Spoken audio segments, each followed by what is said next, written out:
ابی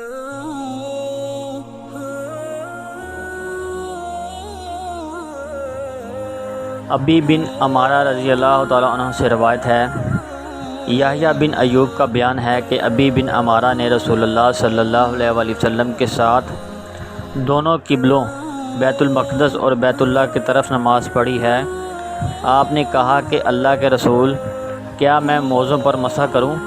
آپ صلی اللہ علیہ وآلہ وسلم نے فرمایا ہاں۔ ابی نے کہا ایک دن تک۔ آپ صلی اللہ علیہ وآلہ وسلم نے فرمایا ایک دن تک۔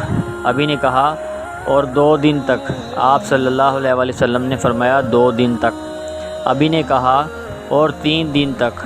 آپ صلی اللہ علیہ وآلہ وسلم نے فرمایا ہاں، اور اسے تم جتنا چاہو۔ ابو داؤد کہتے ہیں ابن ابی مریم مصری نے اسے یحییٰ بن ایوب سے، یحییٰ نے عبد الرحمن بن رازین سے، عبد الرحمن نے محمد بن یزید بن ابی زیاد سے، محمد نے عبادہ بن نصا سے، عبادہ نے ابی بن عمارہ سے روایت کیا ہے، مگر اس میں ہے یہاں تک کہ پوچھتے 7 تک پہنچ گئے اور رسول اللہ صلی اللہ علیہ وآلہ وسلم فرماتے گئے ہاں، جتنا تم چاہو۔